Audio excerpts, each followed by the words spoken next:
Hello friends, welcome to savage point. நான் உங்கள் ஏஸ்க director Lokesh Kanaraj வந்து பார்த்தீங்கன்னா கூலி படத்தோட ப்ரொமோஷனுக்காக ஒரு சில இன்டர்வியூ சேனல்ஸ்க்கு வந்து இன்டர்வியூ கொடுத்துக்கிட்டு இருக்காங்க தொடர்ந்து. அதில் ஒரு சில சேனல்ஸில் எல்சியூக்கான ஒரு சில முக்கியமான அப்டேட்ஸ் இப்போ ரீசெண்டாக கொடுத்துருக்காரு. முக்கியமாக வலைப்பேச்சு வாய்ஸ் ஓவர் சேனல் வந்து பார்த்தீங்கன்னா ஒரு பார்ட் ஆஃப் செக்மெண்ட்டில் எல்சியூ பற்றி அதோட ஃபியூச்சரை பற்றினா ஒரு சில அப்டேட் இது மட்டும் இல்லாமல் ஆல்ரெடி எல்சியூ பற்றி கிடச்சிருக்கக்கூடிய லீக்ஸ்ன்னு ஒன்று இருக்குல்ல, அது எல்லாம் என்ன ஒத்து போதா இல்லையா அப்படின்றத ஓவராலாக இன்னைக்கு இந்த வீடியோவில் எல்சியூ பற்றி தான் பார்க்க போகிறோம். ஸோ நாட் கூலி, அதனால் இந்த வீடியோவை ஸ்கிப் பண்ணாமல் ஃபுல்லாக பாருங்கள். சரி, வாங்க நம்ம வீடியோக்குள்ளே போகலாம்.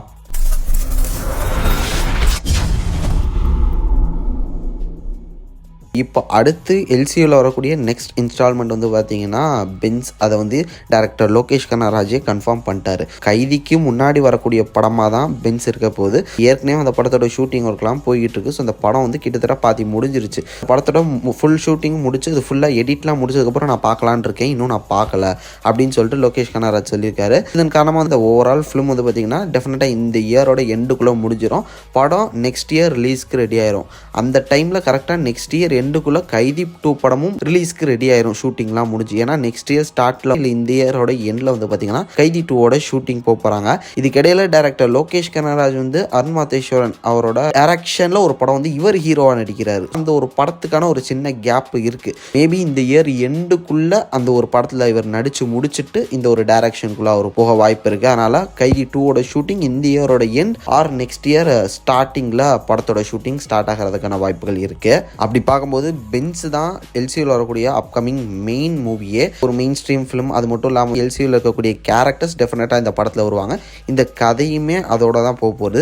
இது டைரக்டாக வந்து கைதி 2ஓட கனெக்ட் ஆக போகுது. அப்படியே எல்லா கேரக்டர்ஸையுமே நான் கைதி 2க்குள்ளே கொண்டு வர போகிறேன் அப்படின்னு சொல்றது பார்த்தீங்கன்னா அவர் கிளியராக இருக்காரு. தென் இது மட்டும் இல்லாமல் இப்போ ரீசெண்டாக அந்த ஒரு இன்டர்வியூலேயே வந்து ஒரு விஷயத்தையும் அவர் ரிவீல் பண்ணியிருந்தாரு.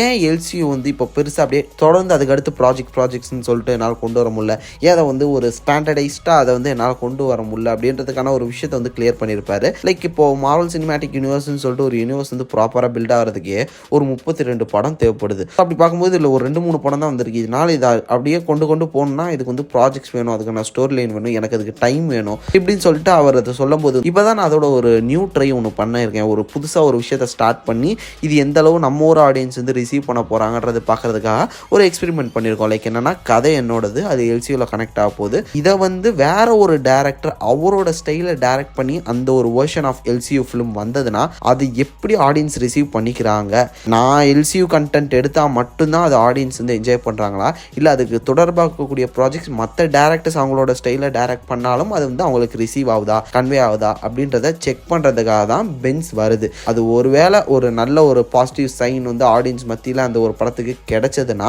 டெஃபினட்டாக அடுத்தடுத்து நிறைய டேரக்டர்ஸுக்கு வந்து நான் என்னோட இந்த எல்சியோ ஒட்டி இருக்கக்கூடிய கதைகள் இதெல்லாம் நான் கொடுப்பேன், அதை அவங்க டைரக்ட் பண்ணலாம். Like not only film main stream படம் மட்டும் இல்லாமல் web series, short film, so இது மாதிரியான விஷயங்களும் நிறையா இருக்குது. லைக் ஏஜென்டினாக்கு ஒரு வெப் சீரிஸ் பண்ணுறதா ஐடியா இருக்குது, அது பண்ணலாம். அது மட்டும் இல்லாமல் கான்ஸ்டபிள், நெப்போலியன், தென் நரேன் கேரக்டர், ஃபஹத் ஃபாசில், ஸோ இது மாதிரியான கேரக்டர்ஸ்க்கு ஸ்டாண்டலோனாக வந்து ஒரு ஷார்ட் ஃபிலிம் ஒரு வெப் சீரிஸ் இந்த மாதிரியான விஷயங்கள் தேவைப்படுறதுன்னா அதுக்கு நான் கதையை மட்டும் ரெடி பண்ணிட்டா போதும். நான் வந்து மெயின் ஃபிலிம்ஸை முக்கியமான படங்களை நான் ஃபோக்கஸ் பண்ணி அதை எடுக்க போவேன். இதுக்கிடையில் மற்ற டேரக்டர்ஸ் இந்த ஒரு கதையும் ரெடி பண்ணி இது வந்து சூப்பராக அந்த எல்சியூ டைம்லைன் வந்து ட்ராவல் ஆகும். இது எப்படி அமைய போகுதுன்றதை பார்த்துட்டு அடுத்து வரக்கூடிய எல்சியூ ப்ராஜெக்ட்ஸ்லாம் இருக்க போகுது. நிறைய விஷயங்கள் மாற்றி அமைக்க போகிறோம், நிறைய விஷயங்கள் புதுசாக வந்து உள்ளே கொண்டு வர போகிறோம். கைதியிலே வந்து பார்த்திங்கன்னா 2-3 புது கேரக்டர்ஸ் வரப்போகுது. இப்படின்ற பல விஷயங்கள் வந்து பார்த்திங்கன்னா பல ஐடியா இருக்குது அப்படின்னு சொல்லிட்டு இப்போ மென்ஷன் பண்ணியிருக்காரு. இது மட்டும் இல்லாமல் கண்டிப்பாக கைதி 2 படத்தில் 2 முக்கியமான கேரக்டர்ஸ் இருக்க தான் போகிறாங்க. அதாவது த்ரூ அவுட் ஃபிலிமில் அந்த 2 பேர் முக்கியமாக வர போகிறாங்க. ஒன்று ரோலெக்ஸ் வந்து பார்த்திங்கன்னா ஒரு முக்கியமான ரோல் ப்ளே பண்ண போகிறாரு. நாட் அ கேமியோ, அவர் தான் வில்லனே கைதி 2ல். அதனால் ரோலெக்ஸோட அப்பியரன்ஸ் டெஃபினட்டாக படத்தில் பாதிக்கு மேலேயாவது இருக்கும் அப்படின்றது சொல்கிறாங்க. தென் இது மட்டும் இல்லாமல் விக்ரமோட அப்பியரன்ஸுமே கிட்டத்தட்ட படத்தில் நிறைய இடங்களில் இருக்கும். இதில் என்னதான் மெயின் ஹீரோ கார்த்தியாக இருந்தாலும் இவங்களோட அப்பியரன்ஸ் நிச்சயமாக இந்த கதைக்கு தேவை.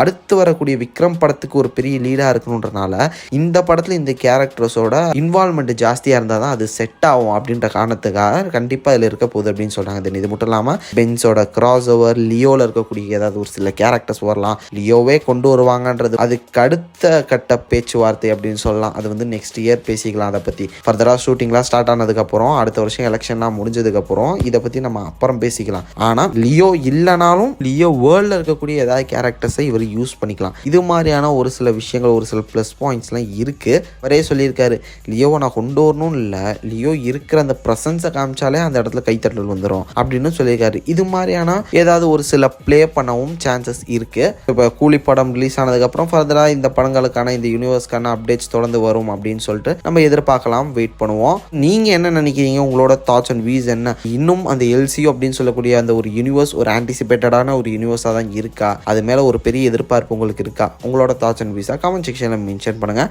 சரிங்க ஃப்ரெண்ட்ஸ், இதே மாதிரி தொடர்ந்து நிறைய இன்ட்ரெஸ்டிங்கான வீடியோஸ் பார்க்கறதுக்கு மறக்காம நம்ம சாவேஜ் பாயிண்ட் சேனலை சப்ஸ்கிரைப் பண்ணி அந்த பெல் ஐக்கானை ப்ரெஸ் பண்ணிக்கோங்க. அடுத்த ஒரு இன்ட்ரெஸ்டிங்கான வீடியோவில் நாளைக்கு வந்து மீட் பண்ணுறேன். அது வரையும் tata bye bye, take care from A Square.